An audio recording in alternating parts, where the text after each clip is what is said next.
Hello, and welcome to this tutorial on file input and output. In this tutorial, we're going to explore how you can open up data files that are stored on the computer disk and read information from those files. We'll also talk about how to write information to files. This is actually quite easy to do, so let's start off with a blank Java program. And I'm going to actually make use of my Candy Bar class, which we're not going to modify, but we're just using it from one of the previous tutorials. To begin, it's real easy to use file input and output by using the file data type, and we're going to pass to that constructor of the file type the name of the file that we'd like to open for reading in this case. If we do a right click, we can fix the imports and bring in java.io.file, and that places this up here, and now we have a object called data that we can use to read information from. Now, we've used the scanner class in the past to read information from the user from the console. This time I'm going to create a new scanner that is bound to this data file. And if we right click on the scanner and fix the imports, it'll bring in Java util scanner as we've done before. And now we're ready to read information from this data file. But before we do that, the best thing to do is to remember to close the scanner. So we're going to go ahead and say sc.close here, and that means that when we're done processing the data file, we'll want to close it as well. And I'm getting an error here because it's possible that this data file doesn't exist or might have some other error that might get raised. So let's go ahead and put all of this into a try catch from our exception handling.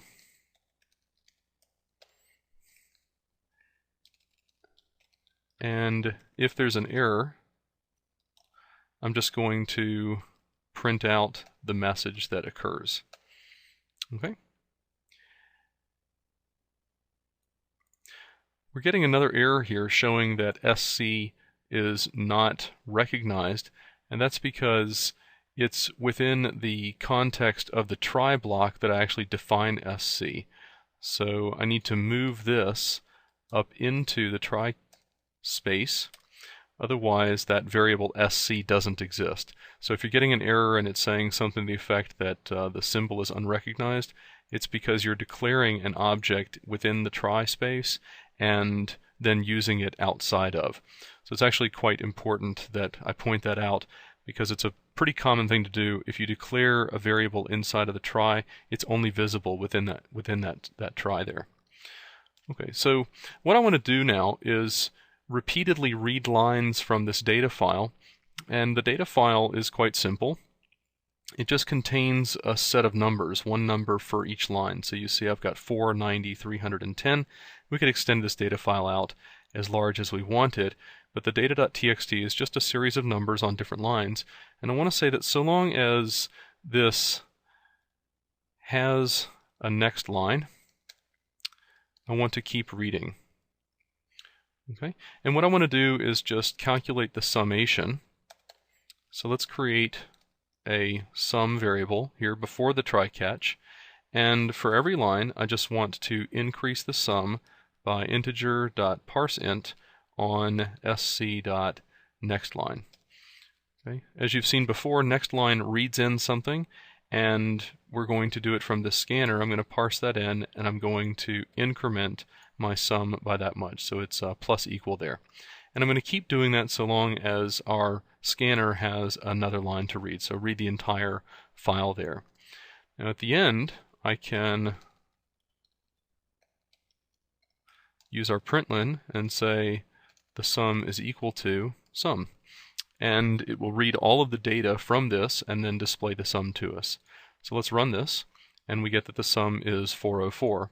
And if we open up that data file, we get 4 and 90 and 310, and that in fact does add up to be 404. Let's say we added new data to this, maybe 1,500, and let's save that. Come back into our program, and if we run this again, then we get that the sum is 1904, which is the values all summed up there.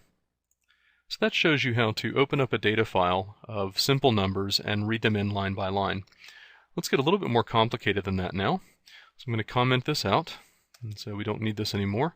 And what I'd like to do is take some data out of a text file that I've called US_median_household_income CSV. And CSV is a common file extension, meaning it's comma separated. You can actually open this up in Microsoft Excel or another spreadsheet, and you'll see that since we have commas separating these, each one of these values would be in a different column. So what I have here actually is median income information for U.S. households from 1969, 79, 89, and 99 by the states. And what I want to do with this is read this information in and display it out in my program quite nice and in columns. So we're going to read line by line, and we're going to then parse that string based on the commas and pull all that information into our program. So similar to before, I'm going to use my file type and read in information. But before I do that, I want to set up some variables that I'm going to need. I'm going to have a states array of size 51, and I'm also going to have a two-dimensional integer array of income information, and this is 51 states plus DC over 4 decades of information. So I'm going to read this information in, and similar to what we just did, I'm going to use my try-catch structure, and I want to process the file not found exception, and also catch the IO exception type. I can get an IO exception if we tried to read in a line and there wasn't a line, and I can get the file not found exception if I try to open a file and it doesn't exist. So let's fix these imports and bring those in. And you see we've got file not found and IO exception pulled in there. Okay, and now in the try block, I want to go ahead and open up my data file, and I want to process the US median household income.csv file, and I want to create a scanner that is based on that data. Okay, I'll just right click and fix my imports to bring in Java util scanner and Java IO file, and we're on our way now to being able to open up these files. Don't forget to close your scanner. The easiest thing to do is to put that here, and I'm going to need a variable called line, a string called delims. I'm going to delimitate and process this information, and I'll need a string array called tokens. So we're going to do some tokenization on our data here, and I'm going to read in line by line all of this information. In this case, I want to iterate 50 times, or I should say 51 times, because we've got DC in there. So I'm going to use a variable called state, and I want to read in a line like we've done in the past, and now I need to tokenize this by taking the line and implementing the split function on the delims. And what this does is it takes in a string and it splits it into a string array based on the delimitors that are passed here. So if I have a single line like Alabama, comma, 25151, comma, 29243, comma, and so forth, then this split is going to cut this single string into 5 strings with the commas marking when it should be split. So at the end of this, what I've got now is a tokens, which is a string array, and it is going to contain the first string in the tokens array is going to be the state name, and then the next 4 are going to be the median income values for that state over the last 40 years. So we can say that the states of state, this is my string array, is equal to tokens sub 0, and I want to iterate on the year, and do this 4 times, and say that the income information for this state, for this year, is equal to integer parseInt on tokens sub year plus 1. And I need to do the year plus 1 because year is going between 0 and 4, but tokens of 0 is already the state. So tokens sub 1, 2, 3, and 4 are actually those data values that I want to place into my 2D income array. Okay, at this point, we have read in all of the information from that data file, and now we have a singly dimensioned string array that has all the state names, and I have a 2D array of integers that represent the median income for all of those different states. So I have a nice data structure that I've already brought in. Let's just finish up with the catch here.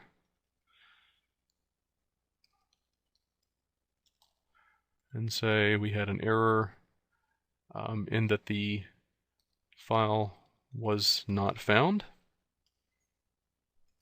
And I'm going to say return here because I want to leave the program. I don't want to do any more work.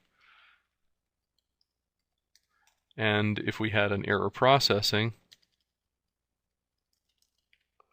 then we can give a different error message and then say return. Now we could also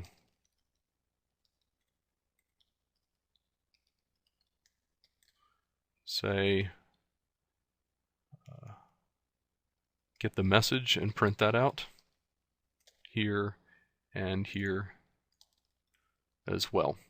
Okay, so now we have created our data structures, we have opened up the file and repeatedly read in 51 different lines of that file and processed that line by breaking it up into tokens and pulling out that data that we want. And if there was a problem reading the file, then we can catch whether the file didn't exist or whether there was an error in handling that.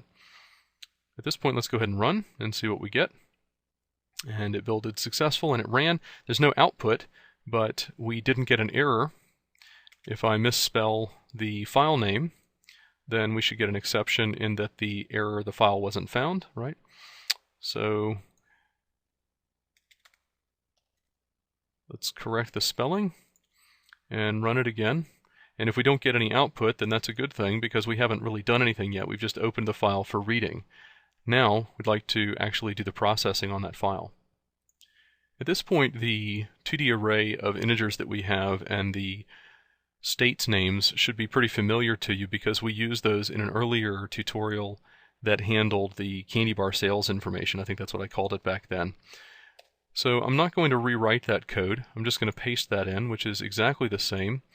I'm going to use my Java util formatter and right-click and fix that in. But there's no new code here. This is exactly what we did when we wanted to print out that data in a tabular format. I've just got a formatter that's going to give me my top row, which says state, and then the different decades. I then have this loop that's going to iterate across all of the different states and print out states sub state. And then iterate across this for loop that's going to display all of the income out of this 2D array. So this is just exactly what we had in that 2D array tutorial. But just to verify that we've read in the information properly here using file.io, let's do a simple repeat of this code where it's going to display all of this information out to the screen. So let's run this, and you see that we get all of our 51 states plus DC with a nice header across the top, and then all of the data going down here in each column. So this should verify to you that we have properly read in the information from this states data file, this median income comma separated file. Now let's talk about a different type of file I/O that we can do. So I'll comment out what we've just coded here because we don't need to run that anymore. And let's focus on reading in information. I said we would do this candy bar and make use of this class. So let's assume that we have the candy bar class. And what I'd like to do now is read in information out of a text file that has information about candy bars. You can see that we have a Snickers here with various properties. We have an Almond Joy with properties, and so on and so on. And eventually we get to this that says none, and that's going to be our end of file marker. So what I'd like to do is read in this information and build candy bars and put them into a data structure based on what comes out of that text file. So let's create an array list of candy bar. I'm going to call it snacks, and it's equal to a new array list of candy bar. And then I'd like to do load objects on snacks and pass this array list into a function called load objects. And then I'll need to define that load object method. So let's right click and fix the imports on the array list, and you can see that it's complaining that we don't have this load objects method defined. So let's write that now. Let's go down here and define a new method. It'll be public static void load objects, and I'm going to need to take in an array list of candy bar. I'll call it snacks, but we could call it whatever we'd like. Okay, and the work here is going to be to open up a file and load that information formatted like we see here. So the first line, I'm going to read the name, and then the calories, and then the weight, and then the cost. And I'm going to repeatedly do that until I get that none symbol. Okay, we're going to need a try catch since we're doing file IO. And I'm going to keep things simple and just catch exception, but you could certainly go into more detail there about the file not being found and so forth.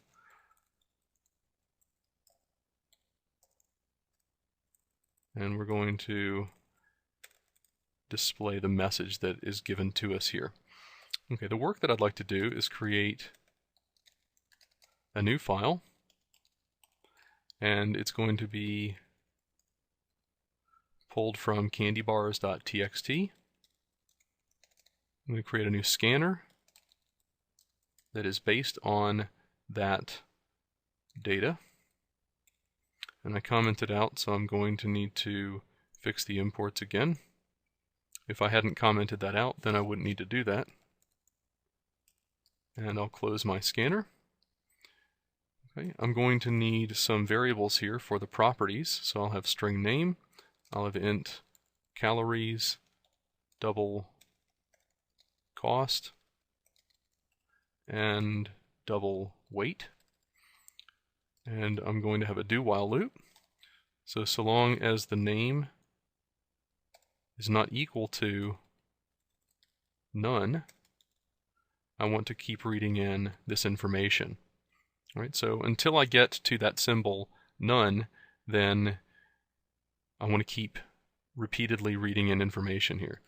So we're going to say that the name is equal to the next line in our data file.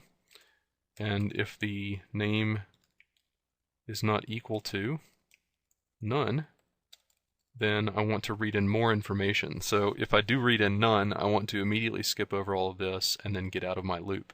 Otherwise, the calories is integer parseInt on the next line.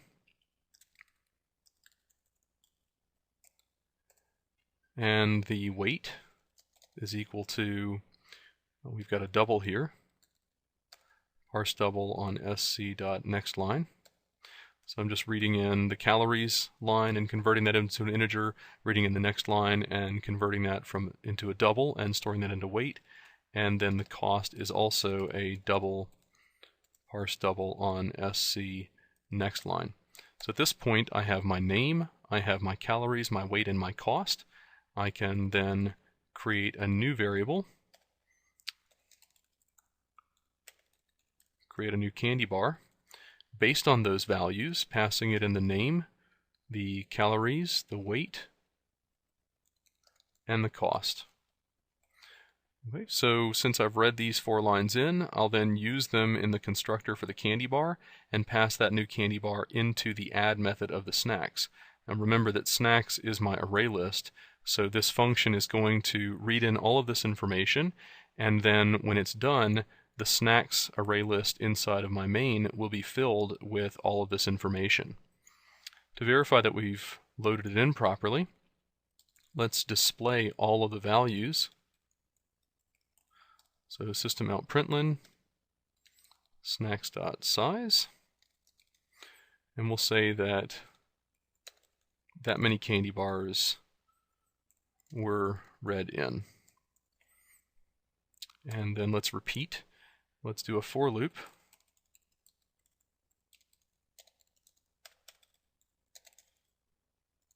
Across the collection. And display the candy bar.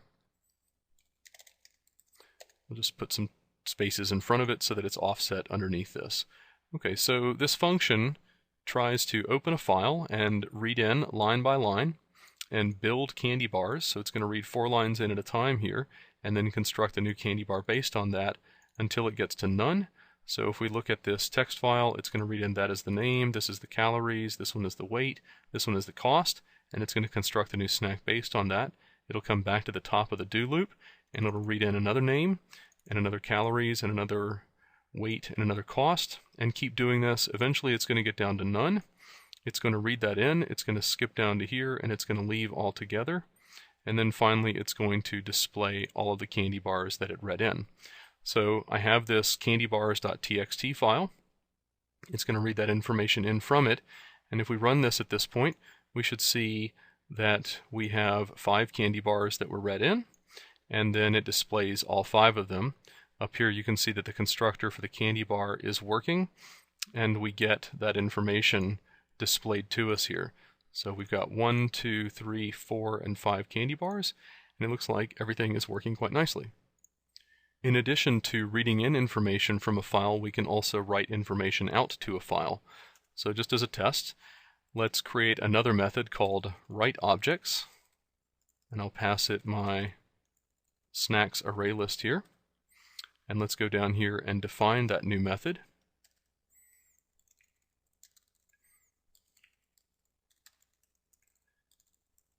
It is an array list of candy bars that I'll call snacks. And so we have a public static void writeObjects function that takes in a snacks array list of candy bar. We're going to need our try catch.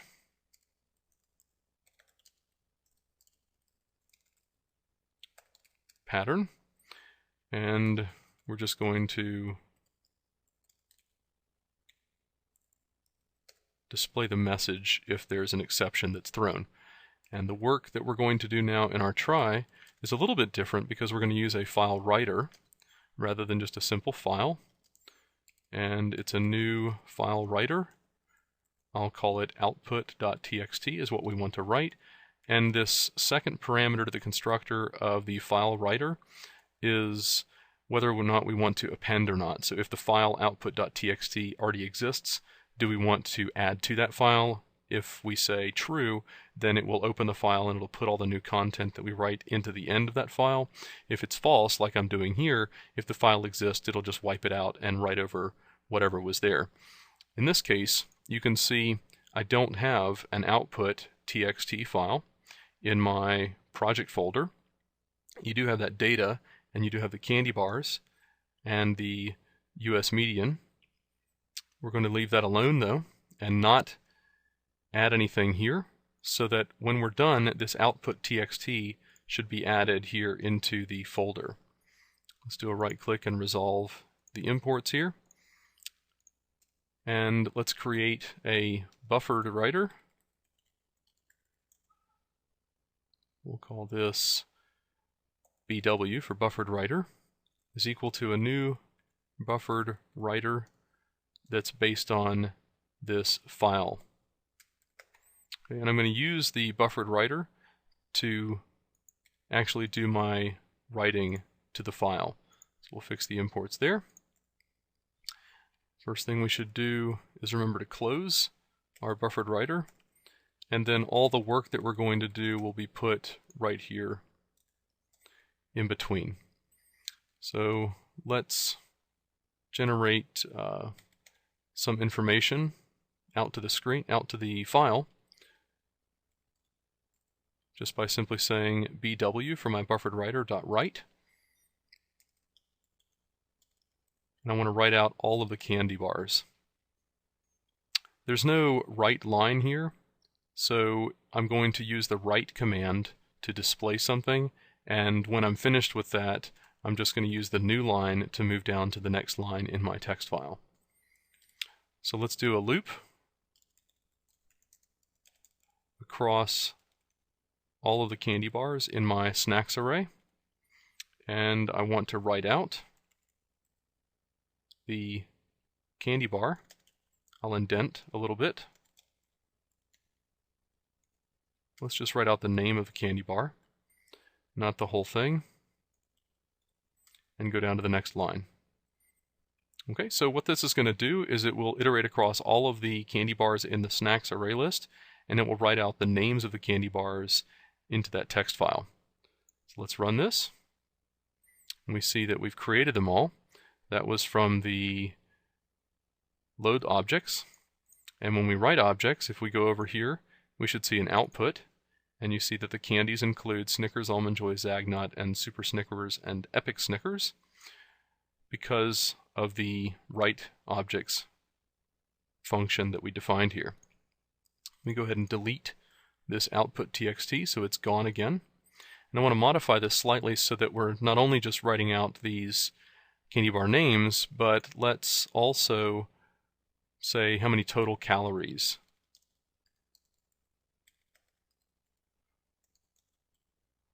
make up all the snacks that we're eating here. So the total calories is going to sum up throughout this for loop, and we'll use the getCalories getter for this particular candy bar. And after we've written out all the candy bar names, but before we close the buffered writer, let's say we want to write out total calories is equal to the total calories. And then of course we'll want our new line. Okay, so not only do we write out the names of all of the candy bars in the collection, but we're going to sum up all the calories that are involved with this collection.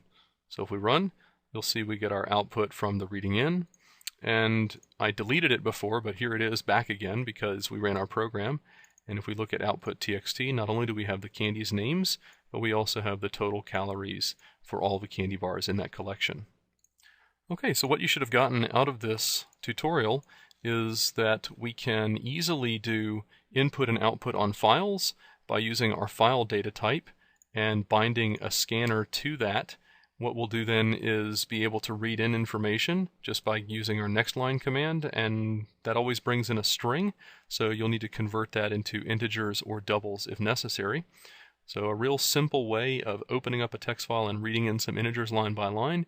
We then saw how you could open up a text file and do a bit more complicated information by parsing line by line and using the split command on a string to delimitate between, in this case, commas.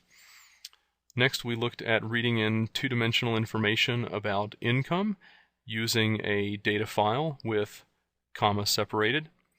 And finally, we finished off by looking at how we could read in information about more complicated classes line by line. In this case, we had our candy bars, and also how we could write information out to disk using a buffered writer and using the write and new line commands for that buffered writer. And that'll do it for this tutorial on file input and output.